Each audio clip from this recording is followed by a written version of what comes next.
আসসালামু আলাইকুম প্রিয় ইকোনমি লাভার বন্ধুরা, মাসুদ ইকোনমি ব্লগ থেকে আপনাদের সবাইকে স্বাগত জানাচ্ছি। আসসালামু আলাইকুম রাহমাতুল্লাহ। আজকের অর্থনীতির বিষয়গুলি আপনাদের সাথে একটু শেয়ার করে নিতে চাচ্ছি।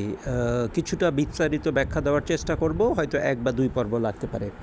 আজকে কালের কণ্ঠে শুকরিয়া আদায় করছি। কালের কণ্ঠে আজকে প্রকাশিত হয়েছে, আজ থেকে ট্রাকে তেল, চিনি এবং ডাল বিক্রি করবে টিসিবি, অর্থাৎ সরকার ভর্তুকি মূল্যে দরিদ্র মানুষদের কাছে ট্রাকে করে তেল, চিনি এবং ডাল বিক্রয় করবে। এটা একটি উত্তম সিদ্ধান্ত, কিন্তু আমাদের একই সাথে মনে রাখা দরকার, আমরা তো অনির্দিষ্টকাল ভর্তুকি দিয়ে চলতে পারবো না।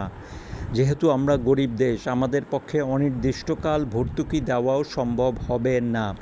বরঞ্চ এই দারিদ্র্য থেকে উন্নত অবস্থায় যাওয়ার জন্য কি করা দরকার, এই জন্য আমাদের দেশের সমস্ত মত এবং দলের অর্থনীতিবিদদের একটি বিশেষ সম্মেলন ডাকা দরকার, যেখানে বারংবার বলা দরকার কি স্টেপ পার হয়ে, ছোট স্টেপ পার হয়ে আমরা অর্থনীতি থেকে দারিদ্র্য দূর করতে পারি, আমাদের দেশে গরিব মানুষের সংখ্যা কমিয়ে আনতে পারি। এছাড়াও কালের কণ্ঠের কাছে আরও শুকরিয়া আদায় করছি যে দুধ এবং গোশত উৎপাদন বৃদ্ধির পরিকল্পনা গ্রহণ করেছে সরকার, এই সংবাদ ছাপানোর জন্য। দুধ এবং গোশত উৎপাদন বৃদ্ধির জন্য পরিকল্পনা গ্রহণ করেছে সরকার।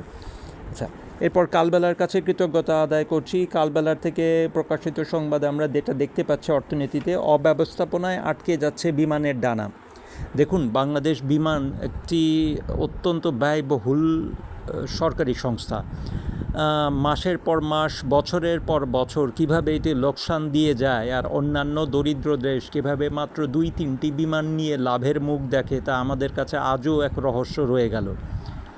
আমি এটা ঠিক বুঝতে পারি না। আমি এই কথা বলতে চাই না, মাসুদ ইকোনমি ব্লকে আল্লাহ মাফ করে, আমরা কখনো এই কথা বলতে চাই না যে শুধু আমরাই দেশপ্রেমিক বা শুধু আমরাই সৎ থাকার চেষ্টা করতেছি।